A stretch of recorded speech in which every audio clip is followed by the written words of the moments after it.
رسول اللہ صلی اللہ علیہ وسلم میدان عرفات سے واپس ہوئے۔ جب گھاٹی میں پہنچے تو آپ اتر گئے۔ آپ نے پہلے پیشاب کیا، پھر وضو کیا اور خوب اچھی طرح نہیں کیا۔ تب میں نے کہا یا رسول اللہ، نماز کا وقت آ گیا۔ آپ صلی اللہ علیہ وسلم نے فرمایا نماز آگے ہے، یعنی مزدلفہ چل کر پڑھیں گے۔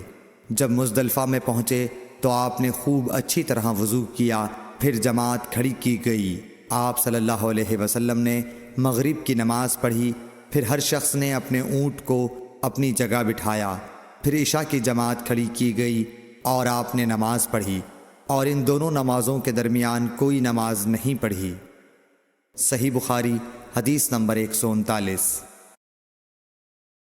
ابن عباس رضی اللہ تعالی عنہ نے وضو کیا تو اپنا چہرہ دھویا، اس طرح کہ پہلے پانی کے ایک چلو سے کلی کی اور ناک میں پانی دیا، پھر پانی کا ایک اور چلو لیا، پھر اس کو اس طرح کیا، یعنی دوسرے ہاتھ کو ملایا، پھر اس سے اپنا چہرہ دھویا، پھر پانی کا دوسرا چلو لیا اور اس سے اپنا داہنا ہاتھ دھویا، پھر پانی کا ایک اور چلو لے کر اس سے اپنا بایاں ہاتھ دھویا، اس کے بعد اپنے سر کا مسح کیا، پھر پانی کا چلو لے کر داہنے پاؤں پر ڈالا اور اسے دھویا، پھر دوسرے چلو سے اپنا پاؤں دھویا، یعنی بایاں پاؤں۔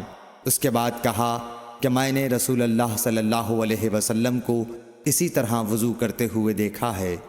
صحیح بخاری حدیث نمبر 140۔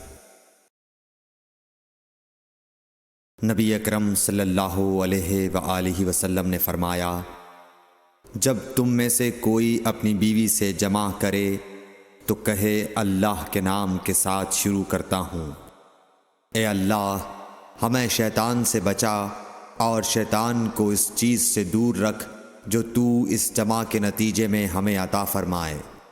یہ دعا پڑھنے کے بعد جمع کرنے سے میاں بیوی کو جو اولاد ملے گی اسے شیطان نقصان نہیں پہنچا سکتا۔ صحیح بخاری حدیث نمبر 141۔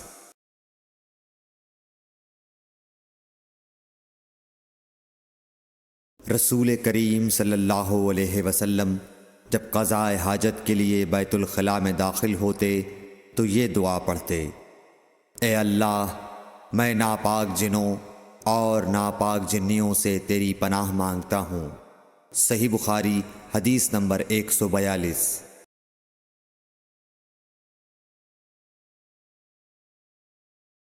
ابن عباس رضی اللہ عنہ سے روایت کرتے ہیں، ابن عباس رضی اللہ تعالی عنہ سے روایت ہے کہ نبی کریم صلی اللہ علیہ وسلم پاخانے میں تشریف لے گئے۔ میں نے پاخانے کے قریب آپ کے لیے وضو کا پانی رکھ دیا۔ باہر نکل کر آپ نے پوچھا یہ کس نے رکھا؟